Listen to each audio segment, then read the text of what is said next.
The night the billionaire almost bled out in room 6, I was scrubbing vomit off the pool deck in a ripped tank top, wondering why I didn't just sell this cursed motel when I had the chance. My one-eyed dog Whiskey was barking like hell at something in the darkness beyond the fence, and I remember thinking, this is it. This is how I die, covered in someone else's puke in the middle of nowhere, Nevada. But let me back up. You need to understand how a former hospitality manager from LA ended up owning the worst-rated motel on Route 66, why a tech billionaire worth $42 billion was bleeding in my sheets, and how I accidentally became the keeper of secrets that could destroy half of Silicon Valley. My name is Cassie Lane, and if you think you've made bad decisions in your life, buckle up because mine almost got me killed 3 times in 6 months. 6 months earlier, I was standing in front of the Sunset Vista Motel with my entire life savings converted into a cashier's check, while my sister Rachel laughed so hard she actually snorted. "You're buying that?" she wheezed, pointing at the flickering neon sign missing half its letters. "Cassie, that place looks like where people go to cook meth or hide bodies. It's an investment property," I said, trying to sound confident while Whiskey peed on a dead cactus. Here's what I didn't tell her. I'd been fired from the Ritz-Carlton LA 3 weeks prior for exposing my boss's embezzlement scheme. Whistleblower protection is a joke when the person you're reporting has golf buddies in HR. They gave me a fat severance check to shut up and disappear, and I took it because rent doesn't pay itself and revenge tastes better when you're not homeless. The motel cost exactly what they paid me to go away. Cosmic joke? Maybe. But I saw potential where everyone else saw decay. 24 rooms, a pool that hadn't seen water since Obama's first term, and 5 acres of desert land that developers would eventually want. "You're having a breakdown," Rachel said. "This is what a breakdown looks like." The previous owner, a 70-year-old named Earl, handed me the keys with shaking hands. "She's all yours, sweetheart. Just be careful with room 3. He was already shuffling to his truck. "Nothing, everything. Just, maybe don't rent it out right away." That should have been my first red flag. But when you're 32, unemployed and running on spite and tequila, red flags look like disco lights. I spent the first month cleaning. Do you have any idea how much DNA is in a motel that's been operating since 1962? I went through so much bleach that the local hardware store owner, Pete, asked if I was covering up a murder. "Multiple murders," I told him, 60 years worth. He laughed nervously and gave me a discount on industrial disinfectant. By month 2, I had 8 rooms habitable. The neon sign still read SETVSTSEM, but at least the parking lot didn't look like the setting of a horror movie anymore. Whiskey had claimed the office couch as his throne, and I'd figured out the coffee maker from 1987. That's when he showed up. It was 2 a.m. on a Tuesday. I was wearing an old Lakers jersey and no pants, because who the hell checks into a motel at 2 a.m. on a Tuesday? Whiskey started growling before the headlights even hit the office window. The man who walked in looked like he'd stepped out of a GQ photo shoot and then rolled down a mountain. Armani suit torn at the shoulder, blood on his white shirt, $100 haircut somehow still perfect. He had those dangerous eyes. You know the type, the ones that make smart women do stupid things. "I need a room," he said, slapping $5,000 cash on the counter. "And I was never here. Now let me tell you something. Comment below if you would have taken the money, because I looked at that cash, looked at my stack of overdue bills, looked at Whiskey who needed surgery for his bad hip, and said, room 8, end of the row. Nobody will bother you. You're not going to ask questions. For $5,000, you could be running from the FBI and I'd still give you fresh towels." He actually smiled at that. "I'm Marcus King." The name hit me like ice water. Marcus King. The tech billionaire who just testified before Congress about data privacy while his company sold everyone's information to the highest bidder. Marcus King, who supposedly died in a plane crash 2 days ago. "You're supposed to be dead," I blurted out. "Exactly. And I'd like to keep it that way for a while." Marcus stayed for a week. Every night he'd sit by the empty pool with a bottle of whiskey, talking to my dog like Whiskey was his therapist. I'd watch from the office pretending to do paperwork while this supposedly dead billionaire confessed his sins to a one-eyed mutt. "Your owner's beautiful," he said one night, loud enough for me to hear. "Beautiful and dangerous." She didn't even flinch when I walked in covered in blood. "That's because I've seen worse," I called out, stepping into the courtyard. "You want to tell me why half the internet thinks you're dead? You want to tell me why an ex-Ritz-Carlton manager is running a dump in the desert?" Touché. We ended up sharing his whiskey. He told me about the plane crash, how it wasn't an accident, how someone on his board of directors wanted him gone. I told him about the embezzlement, the cover-up, how I bought this place to disappear too. We're both ghosts, he said, and then he kissed me. I know, cliché as hell. But when a billionaire who looks like a fallen angel kisses you under dead neon lights while your one-eyed dog snores nearby, you kiss back. You kiss back and pretend the world isn't complicated, that he isn't technically dead, that you aren't harboring a fugitive. We were heading to his room when Whiskey started barking at room 3. What's in there? Marcus asked. I don't know. Previous owner said not to open it. You've owned this place for 2 months and haven't opened one of the rooms? When he put it like that, it sounded insane. We got the master key. The door was locked from the inside, which should have been impossible. Marcus shoulder checked it open. The room was pristine. Like serial killer clean pristine. But the walls were covered in photographs. Hundreds of them. All of different people at the motel over the years. Some dating back decades. And in the corner, a massive safe built into the wall. What the hell? Marcus whispered. That's when we heard the car engines. Multiple vehicles, pulling into the parking lot fast. They found me, Marcus said, his face going white. We need to run. Now, but I was staring at one of the photographs. It was recent, taken maybe a week before I bought the place. It showed me standing outside the motel office, shaking hands with Earl. Someone had been watching this place. Watching me. The men who showed up weren't there for Marcus. They were there for the safe in room 3. Miss Lane, the lead guy said, adjusting his federal badge. I'm Agent Torres DEA. We need to discuss your predecessor, Earl Watson. Turns out, sweet old Earl wasn't just a motel owner. He was a money launderer for the cartel, and the Sunset Vista Motel had been washing cash since the 80s. The safe in room 3? It had $14 million in it. Drug money that was supposed to be picked up the week I bought the place. We've been watching this place for 3 years, Torres explained. When you bought it, we thought you were part of the operation. I bought it with my severance pay, I protested. We know that now. But the cartel doesn't. They think you stole their money. Marcus laughed. Actually laughed. This is insane. You're telling me she accidentally bought a cartel money laundering operation, and now they want their money back, Torres said. Money that's evidence in an ongoing federal investigation. This is where things got complicated. And by complicated, I mean I had to make a choice that would define whether I lived or died. The DEA wanted to use me as bait. Keep the motel running. Wait for the cartel to make contact, and help them make the biggest bust in Nevada history. Absolutely not, Marcus said. She's a civilian. I'll do it, I said. Both men stared at me. On one condition. You, I pointed at Torres. Get me a small business grant to actually fix this place up.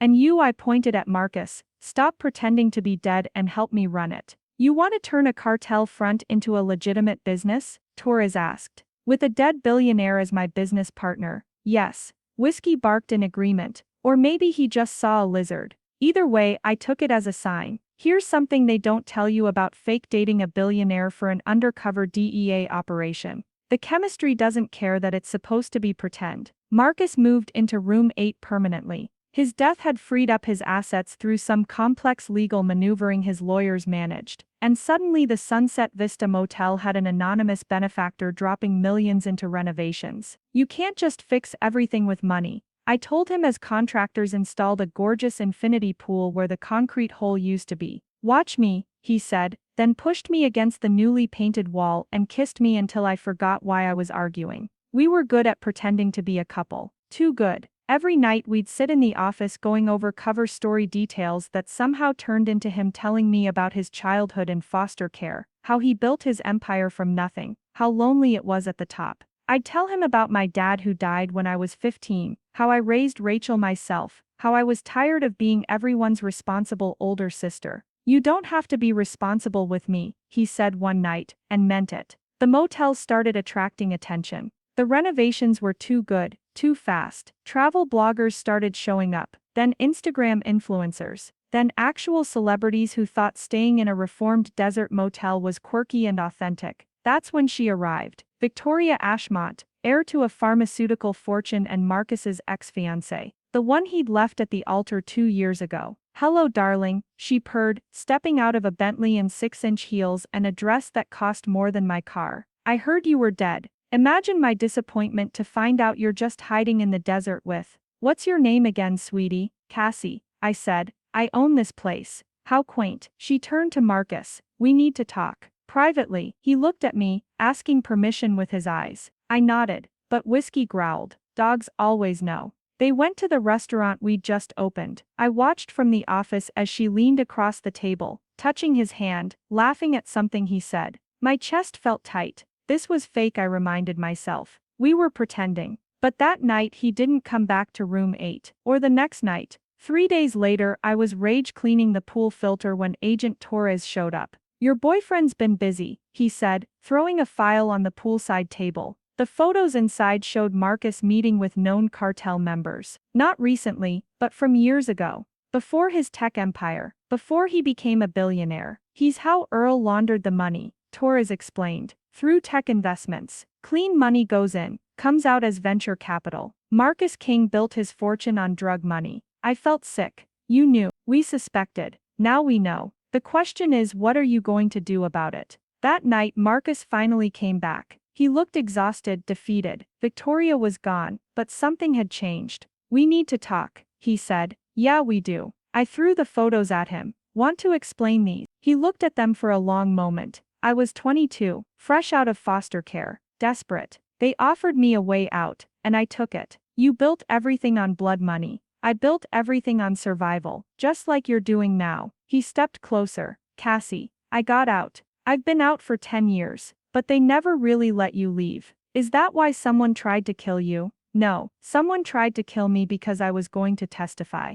Really testify. Name names. Burn it all down. He touched my face. I'm trying to be better. For you. This is the part where a smart woman walks away, where she calls Torres, gets witness protection, and starts over somewhere else. But if you've been paying attention, you know I'm not that smart. Prove it, I said. Help me take them down. All of them. He kissed me then, and it wasn't pretend anymore. It was desperate and real and tasted like redemption. We made a plan. The worst plan. The kind that gets people killed in movies. But we had something the cartel didn't expect. A motel full of rich, entitled guests who thought they were having an authentic desert experience, including Victoria, who hadn't actually left. She'd checked into room 3. The cartel came for their money on a Saturday. We knew they were coming because Victoria told them where to find it. See, she wasn't just Marcus's ex. She was the daughter of the man who wanted him dead. The pharmaceutical fortune, built on opioids, partnered with the cartel for distribution. You really thought you could leave? She asked Marcus, holding a gun on us in room 3. You thought you could just testify and walk away. Victoria put the gun down. Marcus said calmly. Shut up. You humiliated me. Left me at the altar because you grew a conscience? She laughed bitterly. My father owns you, built you, and now you're going to wire every cent you have to these accounts, or I paint the walls with your girlfriend's brain. This is where Whiskey became a hero. My one-eyed rescue mutt, who'd never hurt anyone in his life, launched himself at Victoria. She screamed. The gun went off, and Marcus threw himself on top of me. The bullet hit the safe. The safe that was rigged by the DEA to alert them if tampered with. In the chaos, Victoria ran. Marcus was bleeding from where her nails scratched his face. Whiskey was wagging his tail like he'd just fetched a ball. Good boy, I whispered. Such a good boy. That's when we smelled smoke. Victoria had set fire to the office on her way out. The new renovations, all that fresh paint and wood, went up like kindling. Guests were screaming, running from their rooms. The travel bloggers were actually filming instead of helping. Marcus and I ran from room to room, banging on doors, getting everyone out. The pool area became an evacuation center. Someone called 911, but we were 40 minutes from the nearest fire department. That's when the cartel showed up. 3 black SUVs, armed men stepping out, not caring about the flames or the screaming guests. Where's our money? The lead guy asked, pointing a gun at me. Burning, I said, gesturing to the office. Your girl Victoria just torched $14 million. He turned to shoot Victoria, but she was already gone, speeding away in her Bentley. Like, comment, and subscribe if you think karma caught up to her eventually, because it did, just not that night. The cartel leader looked at the burning building, at the crowd of wealthy witnesses with their phones out, at the approaching sirens that were still 20 minutes away. "You cost us everything," he said to Marcus. "No," Marcus replied. "You cost yourself everything. It's over." That's when the DEA moved in. They'd been there the whole time, hidden among the guests. The Instagram influencer in room 12, agent. The travel blogger, agent. Even the couple arguing by the pool all week were federal agents. The takedown was swift, efficient. The cartel members were on the ground in seconds. But the fire was spreading, and we were losing everything. "Let it burn," Marcus said, holding me as we watched the Sunset Vista Motel turn to ash. "We'll build something better." The insurance payout was substantial. Turns out when a federal operation goes sideways and burns down your business, the government is surprisingly generous with compensation. We rebuilt. But this time we built something different. The new Sunset Vista became a legitimate boutique hotel. 30 rooms instead of 24. A pool that actually worked. A restaurant that served food that wouldn't give you food poisoning. Marcus and I got married in the courtyard 6 months later. Whiskey was the ring bearer. He ate one of the roses from the arrangements, threw up on my dress, and it was perfect. The motel became famous, but not for the reasons you'd think. Survivors of trafficking stayed for free. Kids aging out of foster care could work there, get experience, build resumes. We turned a money laundering front into a second chance factory. Victoria got 25 years. Her father got life. The cartel connection to Silicon Valley got exposed. And let's just say Marcus wasn't the only billionaire with a dirty origin story. "Do you regret it?" Marcus asked me one night, as we sat by our full pool watching the sunset paint the desert gold. "Buying this place? Are you kidding? This dump made me a millionaire, got me a husband, and gave me the best story at every dinner party." I scratched Whiskey behind his ears. "Plus it's where I learned something important." "What's that?" "Everyone laughs at the underdog until she wins. Then they all want to know her secret." "The secret?" "Sometimes the worst decision of your life becomes the best thing that ever happened to you. You just have to survive long enough to see it transform." Marcus still checks into room 8 sometimes, for nostalgia. We never rebuilt room 3. Some ghosts deserve to stay burned. But room 6, where Marcus almost bled out that night, I was scrubbing vomit. That's our honeymoon suite now. We charge $1,000 a night for it, and it's booked solid for the next year. People love a comeback story. They love redemption. They love the idea that a broken place and broken people can become something beautiful. They stopped laughing at me a long time ago. Now they ask for business advice. I tell them the same thing every time: buy the worst thing you can find and make it better. But maybe check for cartel connections first. Whiskey is still with us, 11 years old now. Blind in both eyes but still the best judge of character I've ever met. He sleeps in the office on the same couch he claimed that first month. Sometimes I catch guests taking selfies with him. He's part of the legend now. And me? I'm Cassie King now. I own a successful boutique hotel. I'm married to a reformed bad boy billionaire, and I have the best dog in the world. But sometimes late at night, when the desert wind howls through the courtyard, I remember that first night, standing in front of that broken neon sign while my sister laughed, taking keys from a nervous old man, walking into room 3 and finding those photographs. I think about the road that led from there to here. All the blood, fire, and close calls. All the nights I thought I'd made the worst mistake of my life. Here's the thing nobody tells you about rock bottom. It's solid. You can build on it. You can build something nobody expects. Something that makes them stop laughing and start asking how you did it. How did I do it? I bought a cursed motel, fell in love with a dead billionaire, survived the cartel, and turned it all into gold. But the real answer, the one that matters, I didn't do it alone. I had Marcus, who chose redemption over comfort. I had Whiskey, who saved my life more than once. I had federal agents who believed a whistleblower deserved a second chance. Hell, I even had Victoria, because without her crazy ass, we might never have exposed the whole network.